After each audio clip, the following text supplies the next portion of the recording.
স্বাগতম rare coin টিপসে। আজ আমরা বলবো এমন পঞ্চক কয়েনের কথা যেগুলো কখনো সরকার আত্মবিশ্বাসের সাথে ছাপিয়েছে, কিন্তু পরে নিজেই তা রোববারে তুলে নিয়েছে। প্রতিটির পিছনে একটা বিশেষ ঘটনা। তবে শুরু আগে সব তথ্য গভর্নমেন্ট আরবিআই বা মুদ্রা সংগ্রহকারী সূত্রে যাচাইযোগ্য। 1 পয়সা ভারতের প্রথম মুদ্রাগুলোর একটি। প্রথম ছাপা হয় 1957 সালে। তখন একে বলা হতো নয়া পয়সা। পরে 1964 সালে নয়া শব্দ বাদ দেওয়া হয়। এরপর একে শুধু বলা হয় 1 পয়সা। এই কয়েন বাজারে ছিল 24 বছর। শেষবার ছাপা হয় 1981 সালে। তারপর 2011 সালে সরকার জানায় 25 পয়সা এবং তার নিচের সব কয়েন আর বৈধ নয়। 2 পয়সা ও 3 পয়সা। 2 পয়সা ছাপা হয়েছিল 1957 থেকে 71 সাল পর্যন্ত। এটি ছিল আকারে ছোট ও হালকা ধাতুর তৈরি।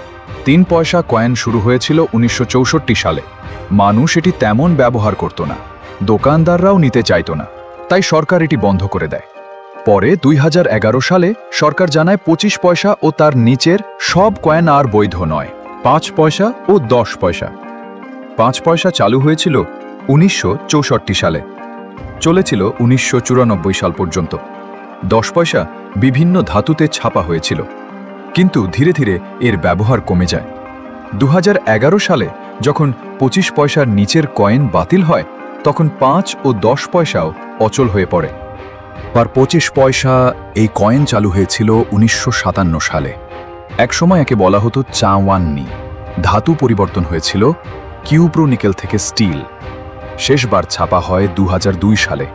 এরপর 2011-তে সরকার জানায় এই কয়েন আর আইনি মুদ্রা নয়।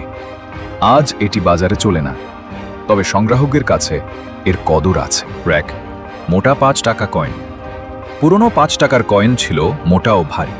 এই কয়েন গলিয়ে ধাতু বিক্রির ঘটনা ঘটেছিল, ফলে সরকার এটি বন্ধ করে পরে নতুন হালকা ও পাতলা 5 টাকার কয়েন চালু করা হয়। এই কয়েনগুলো এখন আর বাজারে চলে না, কিন্তু এদের প্রতিটি ভারতের মুদ্রার ইতিহাসের এক টুকরো।